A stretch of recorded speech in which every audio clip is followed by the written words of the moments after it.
দেখুন বন্ধুরা, এটা হলো ঝরমনি গাছ। এই ঝরমনি গাছের পাতা অনেক উপকারী। এটা পেটের অনেক ধরনের রোগ নিরাময় করে, যেমন কৃমির সমস্যা, গ্যাসের সমস্যা এবং এরকম হাজারো অনেক ধরনের সমস্যা এটা নির্মূল করে। আপনারা এটা বেটে ভালো করে ধুয়ে এভাবে পদ্ম পানির জল দিয়ে দেখেন, আমি ধুচ্ছি। ধোয়ার পরে এটাকে আপনারা সুন্দর করে একটি ইসে রাখবেন এবং বেটে নেবেন সুন্দর করে। বেটে নেওয়ার পরে এভাবে বাটবেন। দেখুন, আমি আপনাদের দেখাচ্ছি কিভাবে বাটতে হবে। এবং বাটার পরে এটাকে ভালো করে ব্লেন্ড করার পরে আপনারা রস করে নেবেন।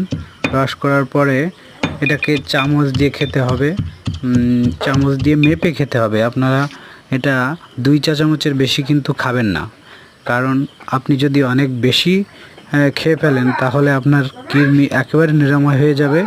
এটা শরীরের জন্য আবার ক্ষতিকর হবে। এই জন্য আপনারা এটা ব্লেন্ড করে পরিমাণ মতো খাবেন, খুব বেশি খাবেন না। এরকম একটি কাপে করে নিয়ে নেবেন।